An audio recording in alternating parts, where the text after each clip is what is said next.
Alright, one more for good measure. We had to go out there and make this video after we had Darren Dreger make an appearance on Sports Talk Radio and bring this up. We're talking about the Oilers, we're talking about the Flames, we're talking about two stars on these teams and whether or not they will leave, starting out with German phenom Leon Draisaitl. The lean, mean German machine is now 28 years old, and his contract is expiring next season at $8.5 million a year.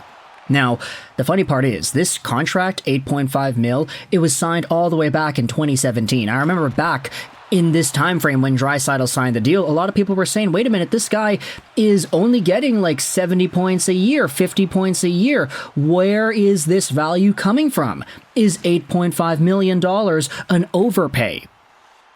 But then, the years after, Leon Draisaitl started to get 100 points, 110 points, 120 points, 50 goals continuously over and over again. This season, he's on pace for 110 points, but he's only on pace for 43 goals, so he's actually on pace for 67 assists, which would match his 2019 20-point total from 4 years ago. Thing is, though, we all gotta remember that when it comes to the Oilers, their season started off really poorly, and a lot of the goal scoring has been done by Zach Hyman this year, so maybe some of these numbers are not exactly where they could have been had the Oilers been playing well for the entire season rather than just after December pretty much. But either way, when it comes to Leon Draisaitl, he is considered one of the best players in the NHL. But because he is eligible to sign a contract extension on July 1st, 2024, things got interesting when you saw Darren Dreger make himself an appearance on the show and say that he doesn't think Draisaitl will sign right away. I think this could be fascinating to see how it plays out and drags on. Now, if you wanted the source, this did come from the TSN video crew. I'll leave a link in the description if you want to go ahead and watch this yourself. I think I said it was on the radio, but yeah, I mean, it's technically radio, it's on the phone, but yeah, okay, it's overdrive, so radio. And this is where Dreger goes out there and says the clip.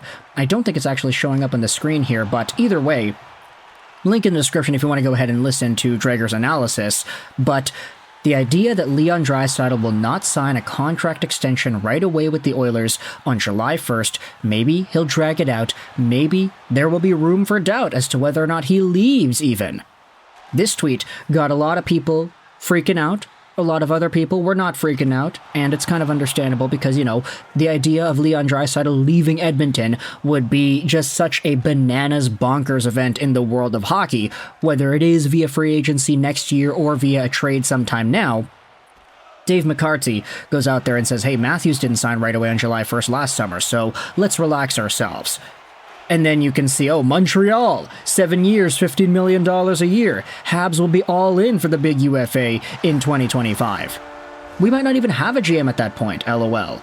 The insiders love stirring stuff up. Remember how Pettersson didn't want to sign long-term with Vancouver earlier in this year, the beginning of the end, yada yada yada. The thing is, though, when it comes to Leon Draisaitl and the Oilers, he's not Elias Pettersson. He's 28 years old, he'll be 29 by the time his contract expires next year. This is not the same situation where, oh, Elias Pettersson is an RFA and he'll have these negotiations and he can only sign with Vancouver, if not there's an offer sheet compensation, etc, etc. And he's not young. Draisaitl's 28.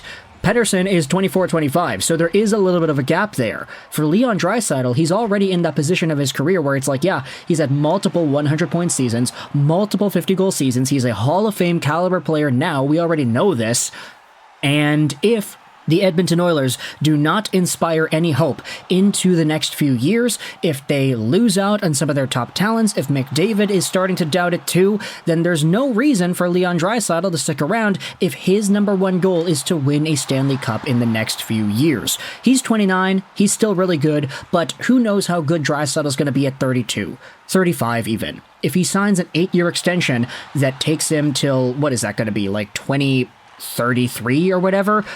I mean, at that point, Draisaitl's going to be 36 years old. He's going to be pretty much ending his career with the Oilers, which is going to be great for Oilers fans. They definitely don't want to see this guy leave, but is that what Draisaitl himself would want?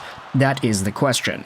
So the idea tossed out there as to whether or not Draisaitl will drag out this entire signing process. If he doesn't sign right away before the 24-25 season begins, if he doesn't sign throughout the year, then hey, who knows? Is there going to be like some sort of a Johnny Gaudreau situation happening again? I don't know. You can let me know your thoughts. The comment section on Reddit is very funny because they went out there and immediately dismissed it, saying, oh yeah, if Drager said it, I expect Leon to sign his extension on July 1st, right on the dot. And then, yeah, it's been 7 years already? Man, buckle up, Oilers fans. Get ready to hear Darren Dreger endlessly spew nonsense about this contract until the day it's signed. Whether it takes all summer or not, Draisaitl isn't going anywhere unless McDavid goes somewhere, and I can't see McDavid leaving. He's literally too boring to become a free agent. So we'll see whether or not Footwear Fetish 69 has a point here.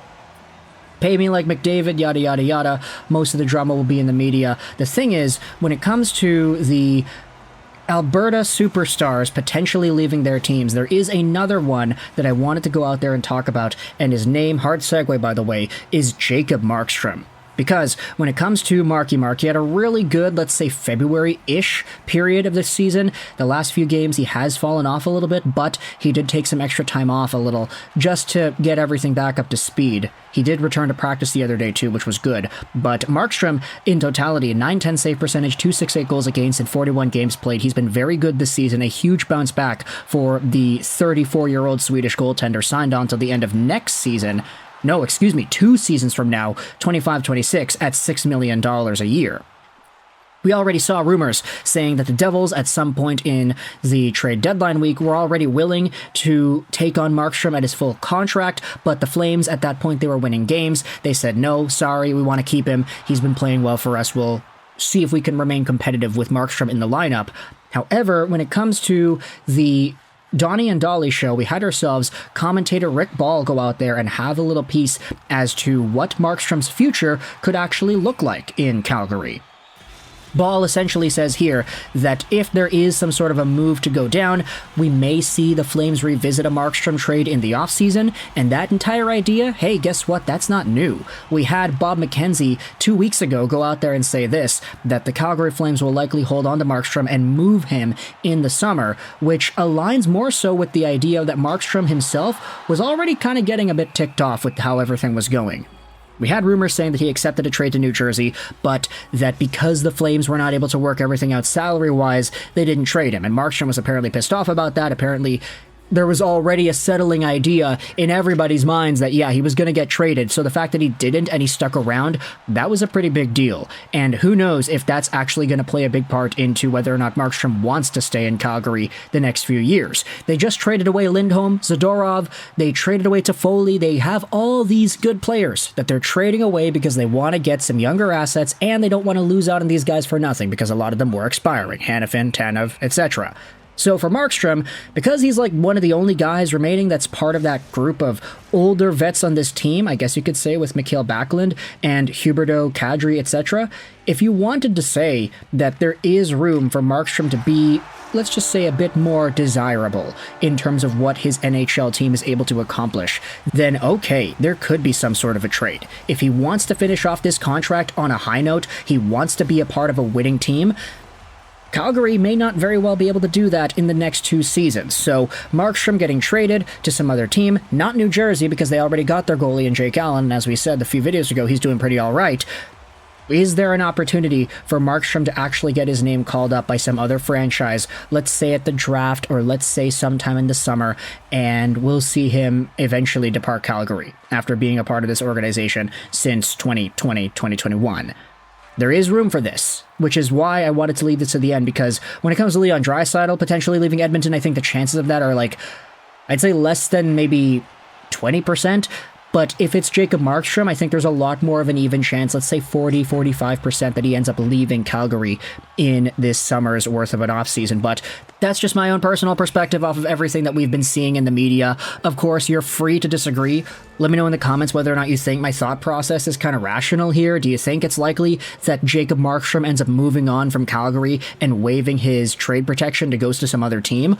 As for Leon Draisaitl, same conversation there. What are the odds that you think that he leaves Edmonton, especially now learning that apparently, according to Darren Dreger, there is room for Draisaitl to not sign right away and drag it on, quote unquote. So thoughts in the comment section below about these two Alberta teams and these two Alberta players in Draisaitl and Markstrom, and whether or not their futures are going to lie with some other NHL sweater down the line. I hope you enjoyed this video,